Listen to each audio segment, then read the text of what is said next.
Isang pinagpalang araw po muli sa inyong lahat, mga minamahal na mga kaibigan, mga kapatid, dito po sa Facebook Live at sa YouTube. Welcome po ang bawat sa atin sa ating programang ating inaabangan, ang ating The Message of Hope. Ito po ang inyong lingkod, Tio Di Malabanan. Sa inyo po muli ay bumabati ng isang pinagpalang araw at ako'y umaasa na sa tulong at biyaya ng ating mapagmahal na Diyos, kayong lahat ay nasa mabuting kalagayan at patuloy na nakakatanggap ng mga pagpapala, hindi lamang sa material, kundi ganoon din sa pang-espiritual, na siyang ating pagsasama-samahan sa ngayon ang mensahe ng pag-asa mula sa ating Panginoon. At aking inaanyahan ng bawat isa, saan man kayo naroroon, dito po sa Facebook Live at sa YouTube, ay mataman po nating pakinggan ang salita ng ating Panginoong Diyos, makapagbigay inspirasyon sa bawat isa sa atin at patuloy na lumago ang ating kaalaman at lumapit tayo sa ating Panginoon bilang siyang nagbibigay ng biyaya at pagpapala sa bawat isa. Muli po, welcome ang bawat isa sa atin. At kung kayo po ay mayroong mga katanungan, ay i-message nyo lang po sa akin, personal message sa aking messenger, and then I will call you or I will answer it in the right time. Or doon po sa mga bago po natin sa ngayon na taga-subaybay, pwede po ninyong puntahan ang aking Facebook Live at doon din sa mga nakalipas nating pag-aaral, doon sa Message of Hope pages, nandun po, o doon sa aking live account mismo. O kaya doon po sa YouTube, puntahan nyo lang po sa YouTube account ko, type nyo yung pangalan ko, and then nandun po yung mga iba't ibang topic ng ating mga pinag-aralan ng mga nakalipas.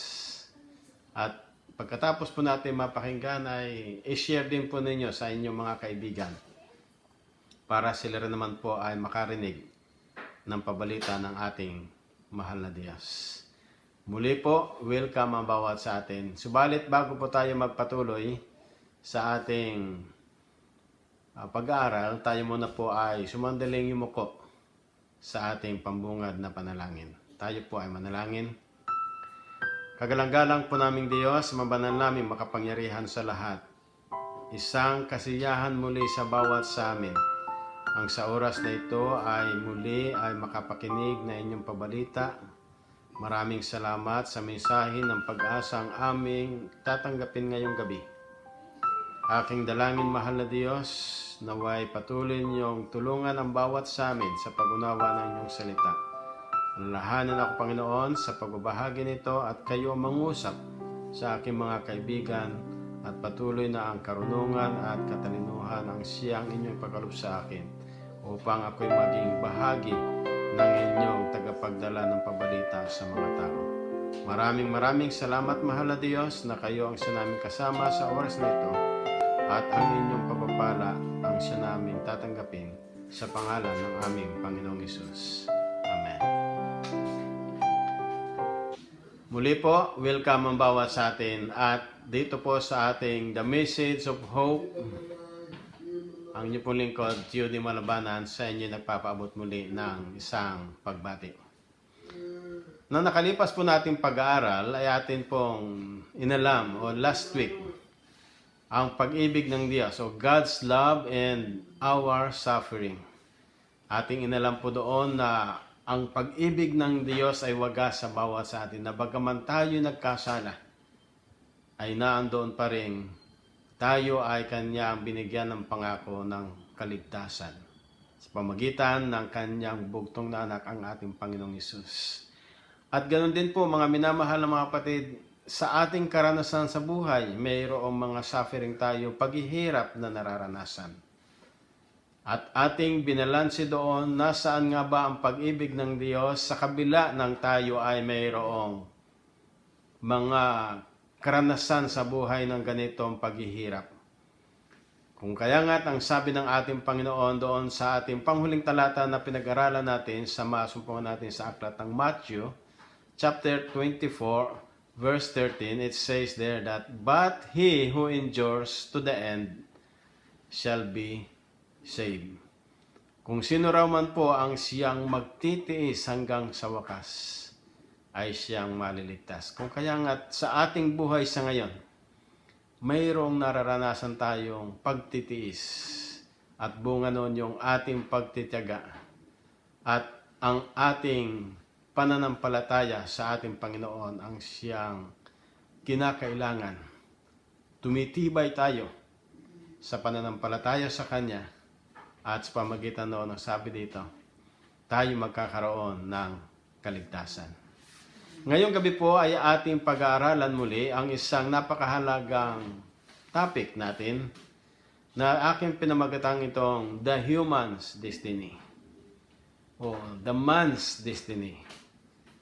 Ang kahihinatnan ng isang tao. Ano nga po ba ang ating destiny o yung ating destinasyon sa dakong huli ng ating buhay? Tayo po ba ay nakakatiyak na tayo ay magkakaroon ng kaligtasan base doon sa ating pinag-aralan noong nakalipas?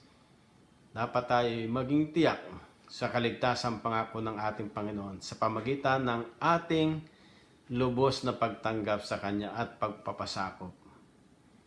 At dito makikita natin, mga minamahal na mga kaibigan, ay ano nga ba ang ating kahihinatnan? At mayroon po ditong 3 katanungan na napakahalaga sa atin na ating masasagot ngayong gabi. 3 questions we need to ask.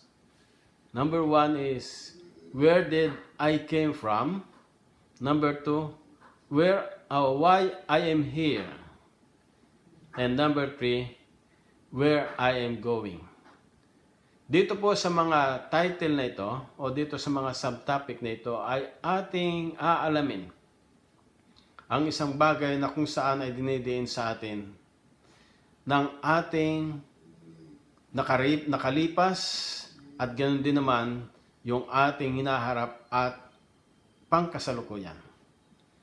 The first one that we will be studying is, where did I came from, which it talks about our past.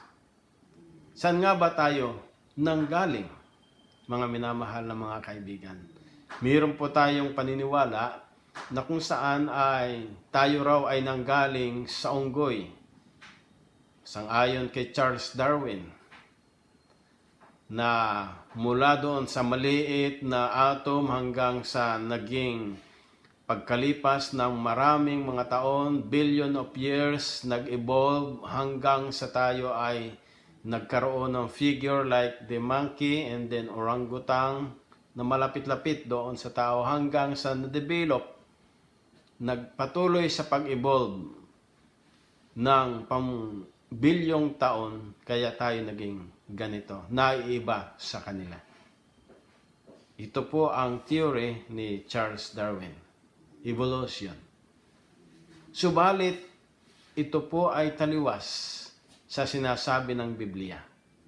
Sapagkat maliwanag po na ang pagkalalang sa sangkatauhan sa atin mula doon sa alabok, tayo ay pinormahan ng ating Panginoon at sang-ayon sa aklat ng Genesis chapter 2 verse 7, it says here like this, and the Lord God formed man of the dust of the ground, and breathed into his nostrils the breath of life, and man became a living soul. So makikita po natin dito, mga minamahal na mga kaibigan, ang elemento ng pagkalalang sa sangkatauhan. Alam natin, ang unang nilalang ay si Adan, di po ba? Na siya, sang-ayon doon sa talata, ay nilikha mula sa alabok. At pagkapurma sa kanya, binigyan siya ng hininga ng buhay at siya ay naging kaluluwang may buhay. Kung kaya nga't ang elemento dito ng pagkalalang sa atin ay dust plus spirit equals a living soul.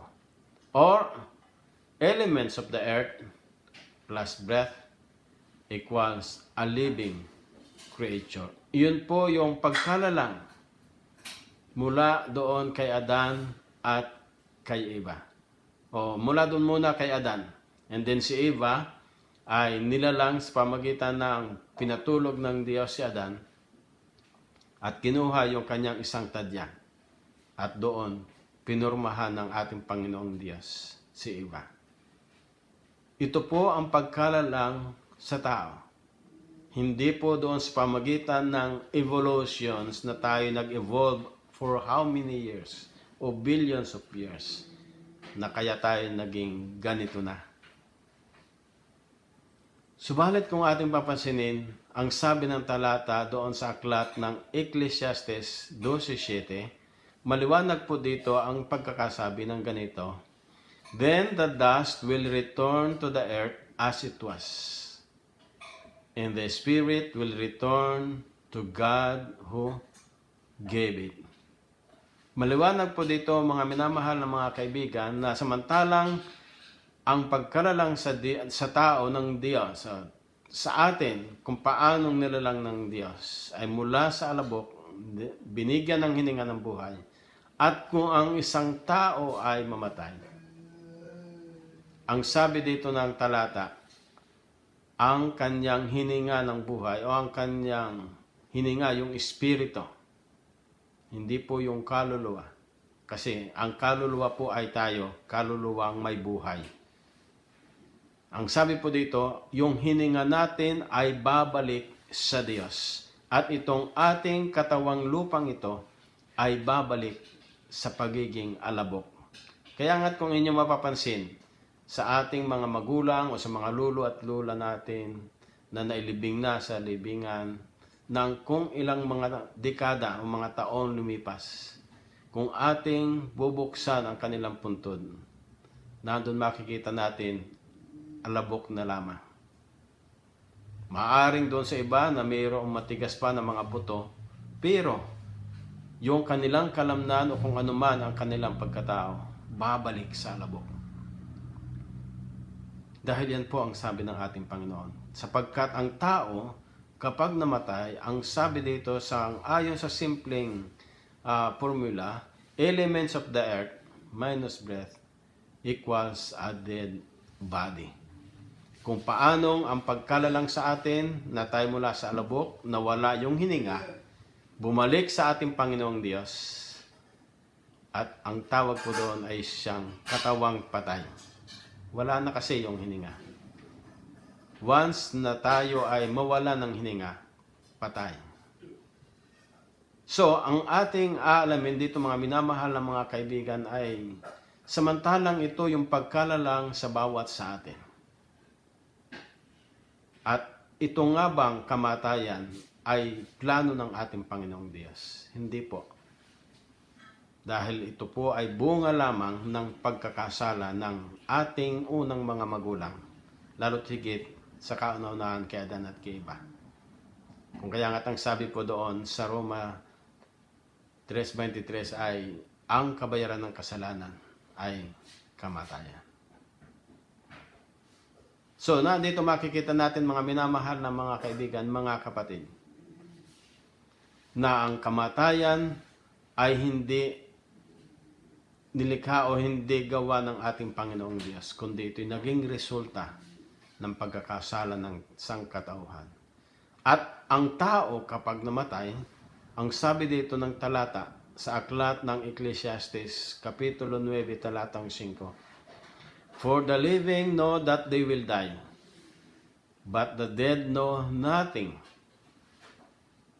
and they have no more reward, for the memory of them is forgotten."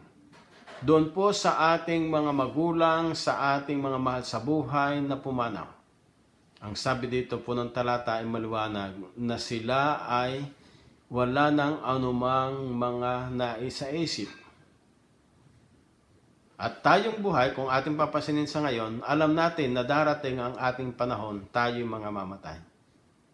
At kung tayo mamatay, wala tayong nalalamang anuman. At ang sabi pa po ni Job sa kanyang sulat sa Job chapter 7 verse 9, "As a cloud vanishes and is gone, so he who goes down to the grave does not return he will never come to his house again. Mga minamahal na mga kaibigan, mga kapatid, ito po ang isang kasagutan doon sa ating tanong na where did we came from? Mula sa alabok.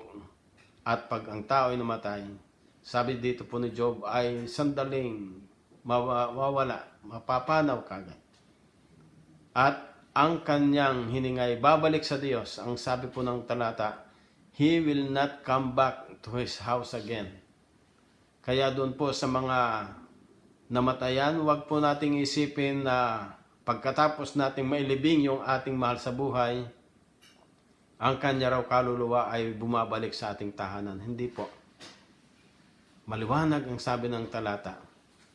Kung mayroon mang mga naririnig o nakikita, iyan po ay mga kagagawan ng kaaway o ni Satanas upang dayain ang ating kaisipan. Na maaring sabihin natin na buhay muli o dumadalaw sa atin ang ating mahal sa buhay. Hindi po. Maliwanag ang sabi ng talata na siya ay kailanman hindi nababalik sa ating tahanan. Subalit mayroong patutunguhan siya. Pamaya atin pong titingnan doon sa pagpapatuloy in the future. Now, we learn the past that God created us in His own image and also from the dust. And God gave us this breath for us to live. Ito pong hininga ng buhay.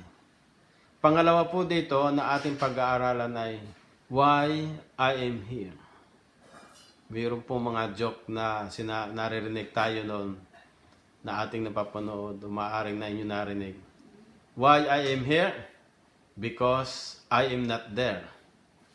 Diba ba? Bakit ako'y naririto? Kasi wala ako doon. Pero ano nga pa? Ang pasabi ng ating Panginoon. Bakit nga ba tayo ay naririto sa ngayon? It talks about our present time. Sa ating pangkasalukuyang panahon. Ano po ba ang sabi ng talata tungkol dito? James 4 verse 14. Ang sabi po ay ganito, whereas you do not know what will happen tomorrow, for what is your life? It is even a vapor that appears for a little time and then vanishes away. Hindi raw po natin nalalaman, mga minamahal na mga kaibigan, mga kapatid, ang bukas.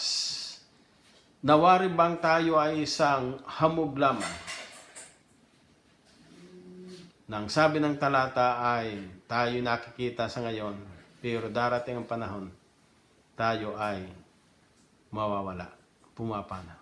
Parang katulad ng isang hamog sa umaga.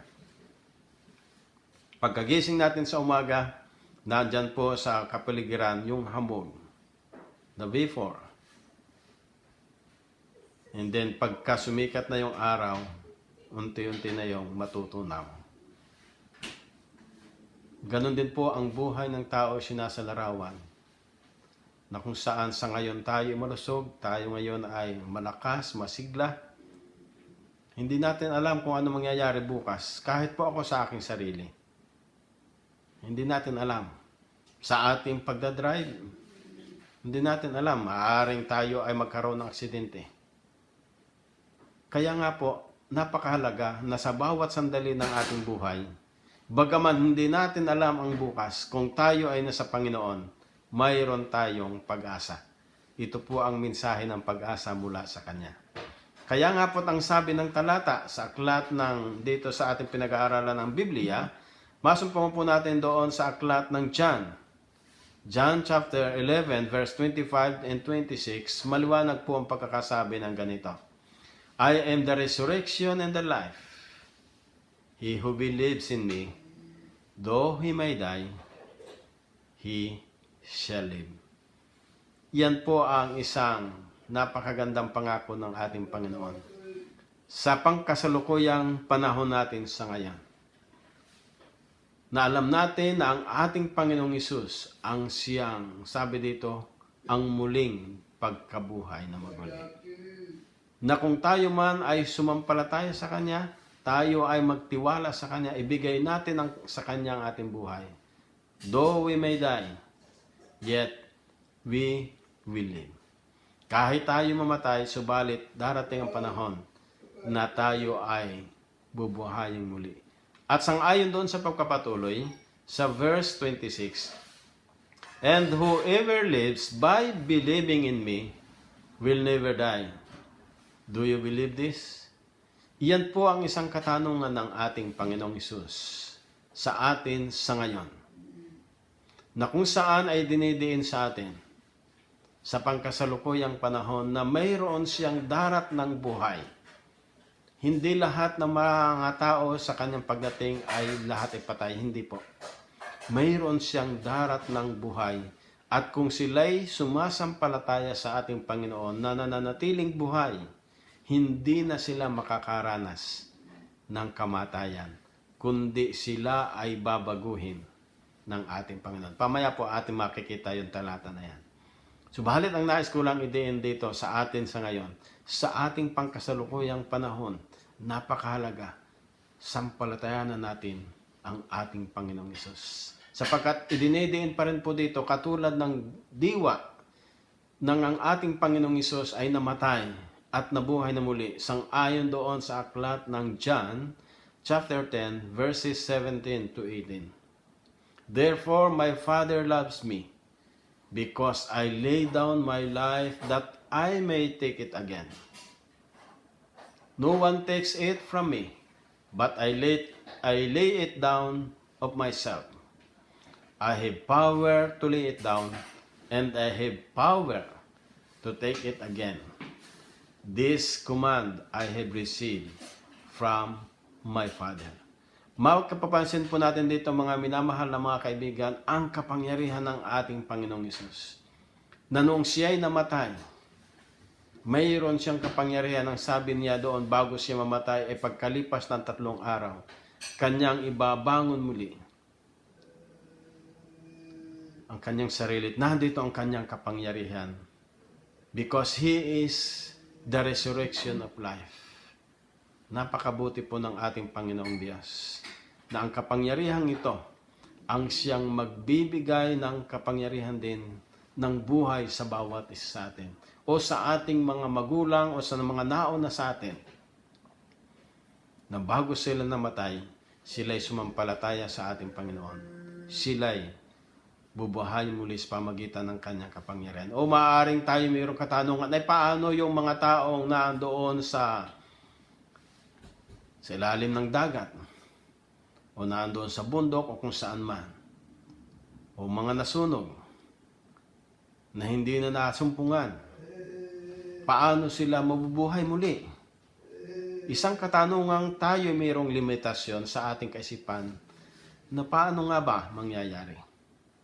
Subalit sa pagpalibasa ang Diyos ang naglikha sa atin. Ang sabi dito ng talata sa aklat ng Matthew 19:26. But Jesus looked at them and said to them, with men, this is impossible. But with God, all things are possible. Mga minamahal na mga kaibigan, mga kapatid, maaaring sa ating kaisipan ay nag-iisip tayo ng paano nga ba mangyayaring muli na yung alabok ay mabubuhay muli.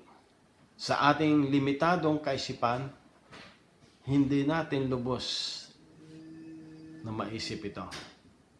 Subalit, ang sabi dito ng talata, with men, these are impossible. But with God, all things are possible. For us, it is impossible. For God, these are all possible. Kaya nga't napakahalaga na sampalatayanan natin siya at ibigay ang ating buhay sa Kanya.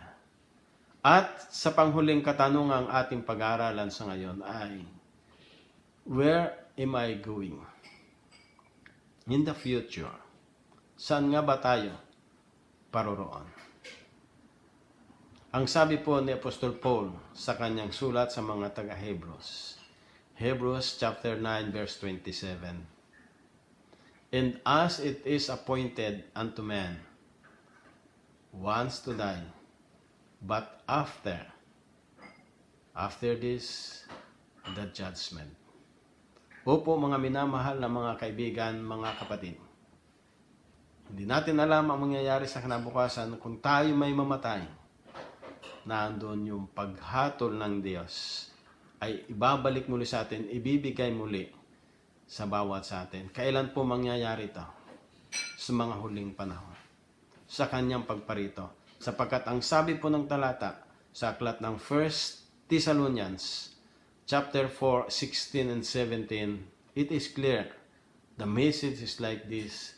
For the Lord himself will descend from heaven with a shout, with the voice of archangel, and with the trumpet of God.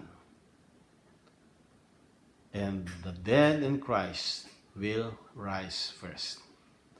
Ang ating Panginoong Hesus daw po ang siyang darating muli, kasama niya ang mga anghel. Mayroon siyang trumpita.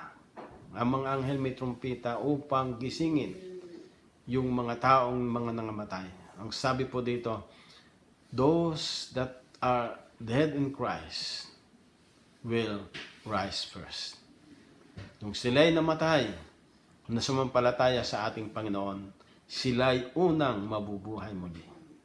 At sa pagpapatuloy, ang sabi po doon ng talata, and we who are alive and remain shall be caught up together with them in the clouds to meet the Lord in the air, and thus we shall always be with the Lord. Ang sabi po dito ng talata, mga minamahal na mga kaibigan, mga kapatid, tayo raw na nananatiling buhay sa pagdating ng ating Panginoon ay magiging kasama nila yung mga taong binuhay na muli ng ating Panginoon at sasalubong tayo sa alapaap ng langit sa ating Panginoon at nadoon tayo maninirahan sa langit na kanyang pangako, magpasawalang hanggan. Ang sabi po dito ng talata sa pagpapatuloy sa aklat ng 1 Corinthians chapter 15 verses 52 and 53, it says there that in a moment, in the twinkling of an eye, at the last trumpet, for the trumpet will sound and the dead will be raised incorruptible, and we shall be changed. In a moment, ang sabi ito po, sa isang sandali, sa isang kisap mata, in the twinkling of an eye. Gaano po ba kabilis yun? Napakabilis. Isang kurap lang natin. Magkakaroon tayo ng pagbabago. Na kung tayo mayroong kapintasan sa ngayon, mayroon tayong deformities in our body. At lalo tigit, itong ating katawan ay corruptible. Mamamatay. Ang sabi po dito, ito'y babaguhin ng ating Panginoong Diyos sa isang saglit. Sabi pa doon sa pagpapatuloy, for this corruptible must put on incorruption, and this mortal must put on immortality. Kung paanong ito raw pong ating katawan ay mayroong pagkasira, ay bibihisan niya ito, papalitan niya ito ng walang pagkasira. At kung itong ating katawan ay nandoon na mayroong kamatayan, ito'y papalitan niya ng walang kamatayan. Sa isang saglit, sa isang kisap mata. Ganyan po makapangyarihan ang ating Diyos. Sa simpleng pagsasalarawan na andito po, isinasalarawan sa atin na doon sa mga taong mga nangamatay, na sila'y sumampalataya sa ating Panginoon, sila'y gigisingin sa pagtunog ng trompeta ng Diyos. Magigising sila, bubuhayin muli sila ng ating Panginoon. Sa mga bata, ibabalik muli sila sa kanilang mga magulang. Sila'y sama-sama na sasalubong sa ating Panginoong Diyos sa magpasawalang hanggan doon sa langit. Napakaganda po ng pagsasalarawan na ito, na kung saan idinidiin sa bawat isa sa atin na samantalang ang ating Panginoong Hesus ay malapit nang dumating, maging handa po tayo sa Kanya. Ang pangako niya ay manirahan tayo sa langit na bayan na Kanyang inihanda sa bawat sa atin. Bago wakasan ang pagsusulat sa Biblia, sa aklat ng Apokalipsis 20 hanggang 22, ating pinag-aralan na po ito, yung bagong Jerusalem. Napakaganda na pangako ng Diyos sa bawat isa sa atin. Sa pagkakataong ito, mga minamahal na mga kaibigan, mga kapatid, bakit dito natin itinuon ang ating pag-aaral sa ngayon? Sa kung ano nga ba ang kahinatnan natin, the human's destiny. Ano yung kinabukasan natin? Opo, nandito ang ating pinag-aralan. Tayo pala ay nilikha ng Diyos at nandoon sa pangkasalukuyang panahon. Sumampalataya tayo sa Kanya at sumunod upang sa hinaharap, tanggapin natin yung buhay na Kanyang ipinapangako sa bawat isa sa atin. Opo, mga minamahal na mga kaibigan, mga kapatid, ito po ay aking ibinigay sa pag-aaral na ito na kung saan sa panahon sa ngayon ay mayroon tayong mga kaibigan, mayroon tayong mga kapatiran na nalulungkot sapagkat ang kanilang mahal sa buhay ay pumanaw, pansamantalang mawawalay sa kanila.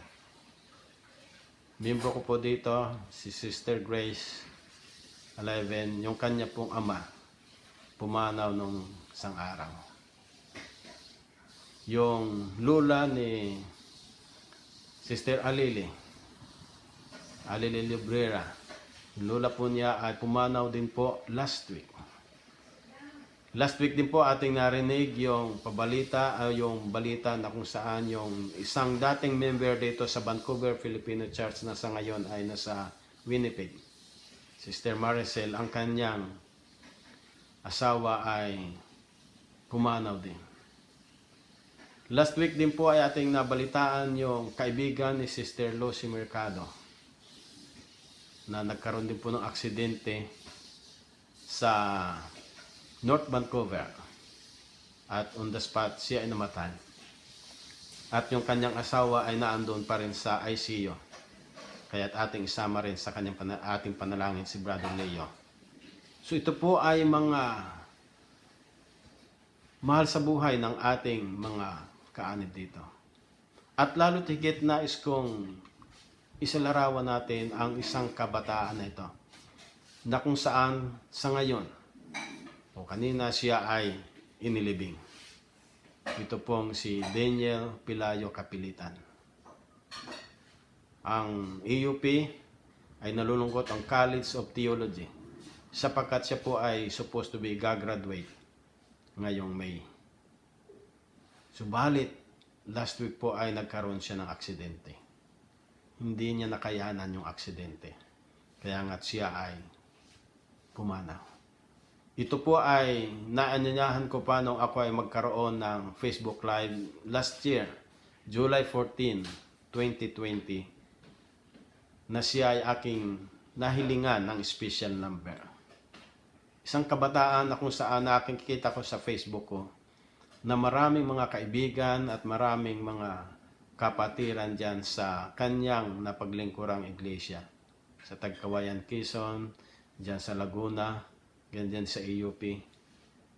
Siya ay isang kabataang mayroong magandang plano sa inaharap. Subalit hindi natin alam ang plano ng Diyos para sa kanya kung kaya nga siya ay nakaranas ng ganitong aksidente. At dumalaw po doon yung aking kapatid at nandito po si Pastor Lito Malabanan kasama po ni Pastor Jerry Tamparong at ni Ate Eden at ni Alma Malabanan. So sila po ay dumala doon ng isang araw. At nandito, bagaman ang kalungkutan ay nandoon sa kanilang sambahayan. Katulad po nito, hindi natin iniisip, hindi natin lubos maisip bakit nangyari ito sa isang kabataan na ito. Na kung saan mayroon pa siyang mga pangako, mayroon siyang mga plano sa buhay. Subalit nandoon mga kaibigan, mga kapatid, hindi natin lubos na maisip ang plano ng ating Panginoon. Subalit tayo nakatitiyak na ang gusto niya ay tayo magkaroon ng kaligtasan. Maaring sa panahong ito, ito na yung panahon ng siya ay ligtas. Kung kaya nga't ayaw ng Diyos na siya mapahamak sa dako roon, nangyari ito sa Kanya. Subalit sa bawat isa sa atin, maaring ito ay may kalungkutan. Subalit ang kaaliwan ng ating Panginoon ang siyang ating pag-asa. Lalo tigit po doon sa mga kapamilya ni Brother Daniel. Ang pangako po ng ating Panginoon sa Kanya at ganun din po sa ating mga nabanggit ko kanina, sa mga mahal niyo sa buhay, kay Sister Grace, Sister Aleli, Sister Maricel, o kay Sister Lucy. Sa inyong mga kaibigan o mahal sa buhay na sila ay pumanaw. Alalahanin po natin yung pabalitang ito ng ating Panginoon. Doon po sa aklat ng John, chapter 6, verse 40. Ang sabi po doon, "For my Father's will is that everyone who looks to the Son and believes in Him shall have eternal life, and I will raise them up at the last day." So ang sabi po ng talata, doon sa mga taong sumampalataya sa ating Panginoong Hesus, bagaman sila'y nakaranas ng ganitong kamatayan, I will raise them up. Sila po'y ibabangon ng ating Panginoon. At sa pagbangon niya, nandyan po ang kanyang pangako sa aklat ng Matthew 25 verse 23, mababanggit niya ang mga talatang ganito, mga pananalitang ganito. His Lord said to him, "Well done, good and faithful servant. You have been faithful over a few things. I will make you ruler over many things. Enter into the joy of your Lord." Babanggitin po ng ating Panginoong Hesus ito, mga minamahal na mga kaibigan, mga kapatid. Nagtapat ka sa maliit na bagay o sa malaking bagay, halika, pumasok ka sa aking kaharian. Magmamana ka ng buhay na walang hanggan. Opo, mga minamahal na mga kaibigan, isang pag-asa sa bawat sa atin, kaaliwan sa bawat isa sa atin. Aking dalangin sa pamilya na naiwan ni Brother Daniel, sa pamilya na naiwan ng lola ni Sister Alili, ng nanay o ng tatay ni Sister Grace, ng asawa ni Sister Maricel, ng kaibigan ni Sister Lucy. Kayo po, mga minamahal na mga kapatid, mga kaibigan, ay aming isinasama sa aming dalangin. Nanaway ang kaaliwan mula sa ating Panginoon ang siyang inyong tanggapin. O maaring hindi lamang po sa kanila, maaring sa mga nanonood po dito sa Facebook Live at sa YouTube, sa oras na ito o sa araw na ito, ay ganun din po ang inyong karanasan sa buhay, na kayo ay nalulungkot, nalulumbay. Subalit ang kaaliwan ng ating Panginoon ay nandito. Siya po ay malapit na dumating. Pansamantala lamang na ang ating mahal sa buhay ay mawawalay sa atin. Maging tapat po tayo sa Kanya. Magtumibay tayo sa Kanya. Sapagkat samantalang siya ay malapit na darating, muli silang bubuhayin ng ating Panginoon at makakasama natin sila sa walang hanggang buhay sa langit na bayan. Opo, mga minamahal na mga kaibigan, sa pangkasalukuyang panahon na andito tayo, manatili lamang tayong tapat sa Kanya. Manatili tayong sumasampalataya sa Kanya. Upang kung magkaganon, yung mga magulang natin na nawalay sa atin, muli natin silang makakasama doon. Kaya nga't maging tapat tayo hanggang sa huling panahon. Ang sabi po ng talata sa aklat ng John, I will raise them up in the last day. Tayo rin po, mga minamahal na mga kapatid, mga kaibigan, isasama niya in the last days, in that time when Jesus comes again. Before we end up our study tonight, I would like us to listen to the song of Brother Daniel Kapulitan. Napakaganda po ng kanyang mensahe ng awit na ito'y ibinigay po niya sa akin last year, July, na siyang pakinggan din po natin. magsasalarawan ng mensahe ng find us faithful. May all who comes before us find us faithful. Mangyari nawa na sa mga taong nakakakita sa ating buhay, masumpungan niya tayo tapat. At pagdating ng ating Panginoon, masumpungan din niya tayo tapat sa Kanya. Pakinggan po natin ang Kanyang awitin. Greetings everyone. The title of the song I will be singing is Find Us Faithful. May we be blessed by the message of this song.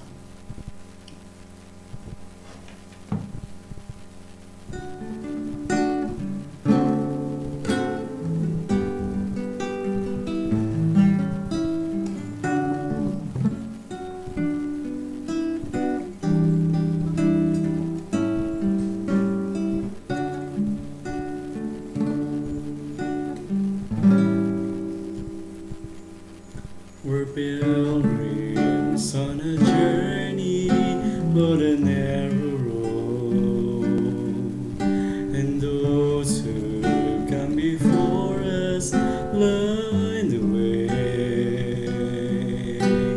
cheering on the faithful, encouraging the weary, their life a steering testament to God's sustaining grace.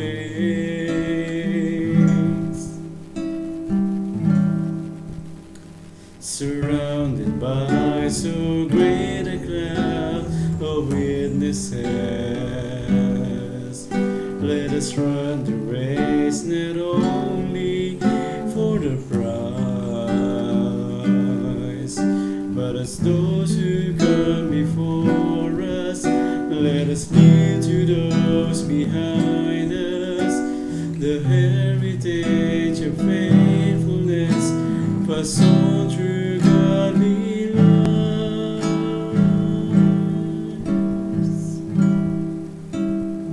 Oh, may all who come behind us find us faithful. May the power of our devotion light our way. May the footprints that we leave lead into believe, and the lives we live inspire them to obey. Oh, may all who come behind us find us faithful.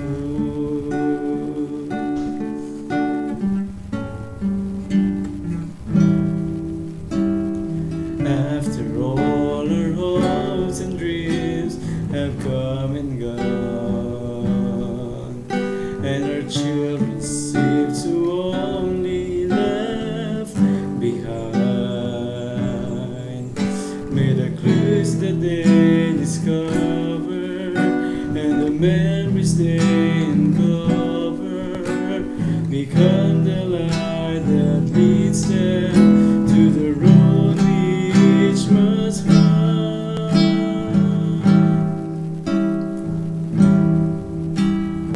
Oh, may all who come behind us find us faithful. May the fire of our devotion lights the way. May the footprints that we leave lead them to believe, and the lights we live inspire them to obey. Oh, may all who come behind us find us faithful.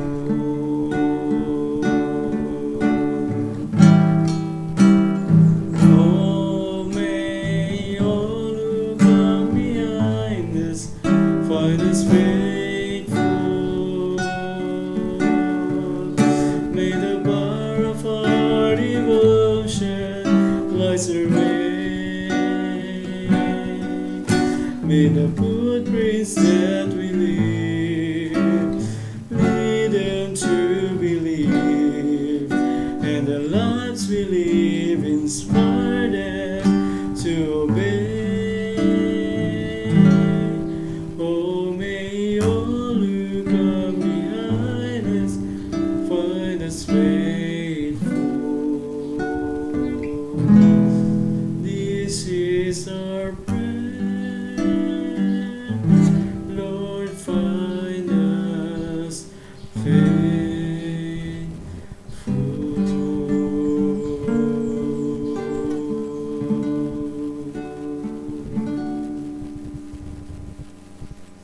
Maraming salamat, Brother Daniel.